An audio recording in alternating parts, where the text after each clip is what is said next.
Fun fact, this is the second time I'm filming this video. I filmed the entire thing with a lot of enthusiasm and was so excited about it, and which was a couple of hours ago, and I just realized now, a couple of hours later, that my microphone wasn't turned on.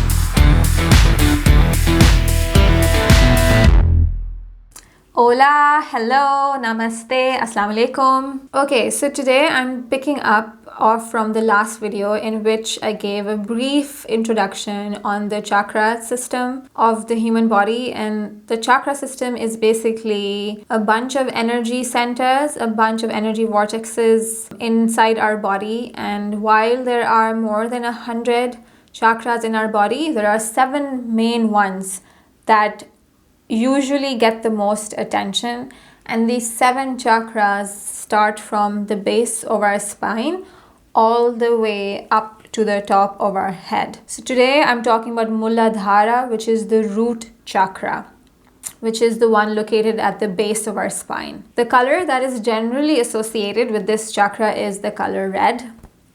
Although I feel whatever color resonates with you most, for you, maybe the color fuchsia resonates with the root chakra. Like, follow your intuition, whatever color resonates with you most with regard to these different chakras.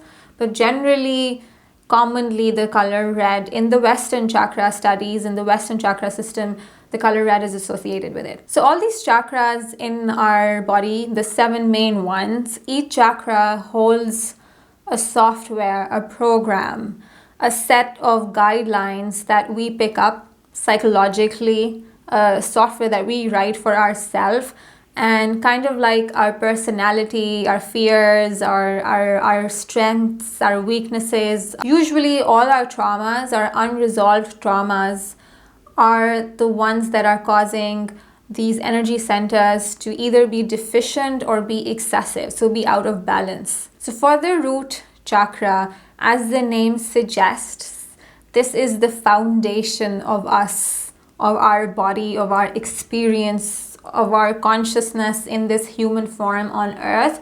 The root chakra is the foundation. Just as you can imagine, the roots of a tree are really essential. Without no roots, there is no tree, no plants. They're all like anchored down into the earth, and that's their foundation, that's their base. Similarly, the root chakra is our foundation on earth in our life. It starts developing as early as we are conceived till we are 1 year old. So while we are still inside our mother's womb, we are starting to form opinions, ideologies, philosophies of what kind of world we are being birthed into.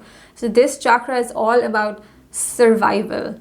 It's all about how safe or unsafe we believe the world to be. And I want to add that if this concept is out there for you, like what energy centers, what are these chakras, you can use them in your life metaphorically as well. Maybe for you there are cells in your body or neurons in the brain.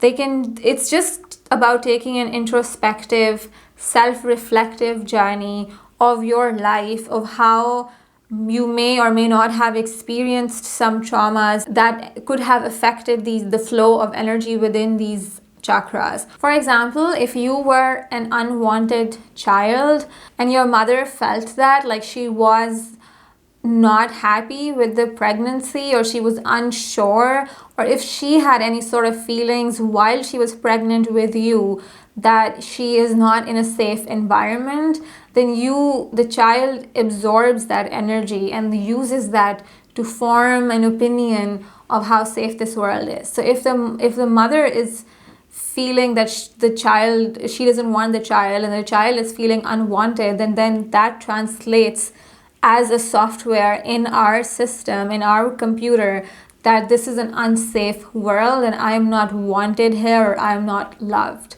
Even after you're born, if you're not fed properly, if you're not well nourished, or if grown-ups around you are not in a healthy, balanced relationship, if they are arguing, if their relationship is toxic, whether you were breastfed or bottle fed, all these variety of factors in your environment that are not even directly related to you, but you as a child, you absorb that energy in your survival mechanism, because you need to know what sort of a world this is, and it influences the subconscious beliefs that, this world is not safe, or I am not safe, or I am unwanted. This is not only a psychological influence of believing subconsciously. Obviously, this is not conscious, but a subconscious belief that you grow up with from childhood into adulthood, and it becomes like a habitual belief. So you're constantly feeling that you're not living in a safe world. If as a child you felt unwanted and vulnerable and unsafe, because that's the influence you received, that's the energy you absorbed, then if that's not resolved, then throughout your life, psychologically you're feeling unsafe, and you're constantly on edge, and your nervous system is constantly activated as if it were in fight or flight mode. This sort of imbalanced energy of the root chakra also affects physiologically or physically in the body. If psychologically you have this core belief that I am unsafe, then your body can respond to that by putting on a lot of weight, by you eventually developing an unhealthy relationship with food, which can manifest in two ways. Either you're eating a lot of food and you want more body fat, you want more weight because you don't feel safe. So that is kind of the survival mechanism, that if I have a lot of body, if I have a lot of mass, then I am safe. On the flip side, it could be, okay, this world is unsafe. I'm not loved here. I am not wanted here. I am not supported here. So I want as less of my body as possible. And that person would tend to live a lot. Not only will they physically be tinier or leaner or thinner, they'll tend to live a lot in their minds and a lot in their own fantasy world. They're safer in their own mental fantasy world than they are here in their own body. This also contributes to other psychological issues like feeling worthy or not, or feeling unworthy. If you don't feel safe, if you don't feel loved, then you're constantly trying to prove your worth to other people. You're constantly seeking validation, you're constantly seeking appreciation, because somewhere in your childhood you did not feel appreciated or welcomed. And I can attest that from my own experience, because when I was conceived, I was an unwanted, unplanned child. And my parents were not in a healthy relationship at all. So as long as my mother was pregnant with me, the energy that I absorbed was that I am unwanted, I am unloved, or I'm coming into an unsafe environment. But when I was born, I was really well nourished, I was breastfed, I was really taken care of, I received a lot of love.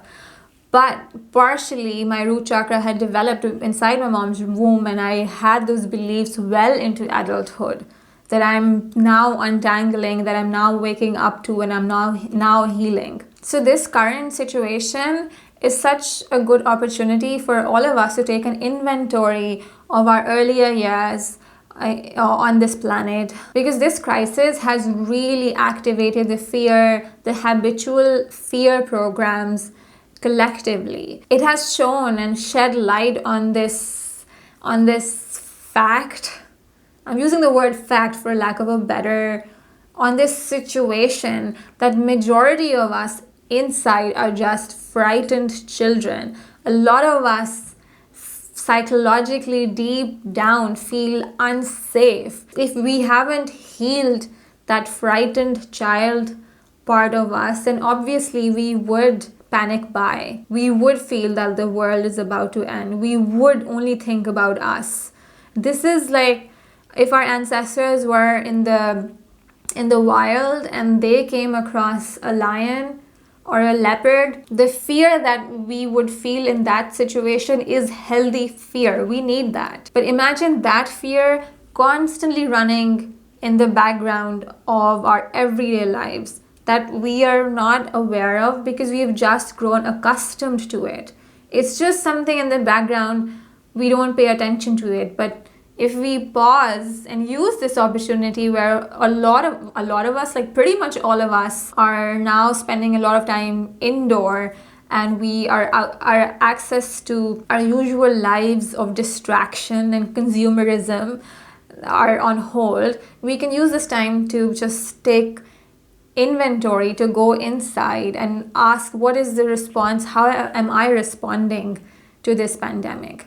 And constantly watching news, constantly consuming news, unable to put our phones down, unable to plug out of social media, unable to stop talking about the virus, is also a fear response. I have seen like several messages that are being passed around on these WhatsApp groups that are like drenched in fear. The energetic signature of those messages is so fearful. It's so like there to trigger your nervous system and communicate to your nervous system that, oh my God, the world is going to end and this is also dystopic. So different ways where we can work for our root chakra, we can invest in the health of this energetic system, is to, as this is the root chakra and it's connected, it's pulling us, the energy is pulling us down into earth. It's all about our connection with the planet Earth, how safe we feel in this hub of nature. We are part of this. You know, when we say nature is all one, we are part of that nature. Animals, plants, earth, food, we're all in this one web. And so we need to build our relationship with the planet Earth. And it could be anything for all of us, but consciously introspect or reflect what sort of relationship you have with the planet. And you can do it by connecting yourself to the earth, like standing and closing your eyes, breathing and feeling the energy, feeling your feet on the ground. Yoga is another amazing practice because it brings us inside our body. It grounds us in the present moment. We work with the ground, we work with the body. Cooking mindfully, connecting with the ingredients, realizing that those ingredients come to us from the planet, and then eating mindfully and eating with gratitude. And while we are eating, connecting with that food, feeling that this is an energy that we are receiving from Mother Earth. Spiritually, we need to ask ourselves, what sort of relationship we have with our mother planet? Because this space we are in is sacred. Do we honor her? Do we respect her?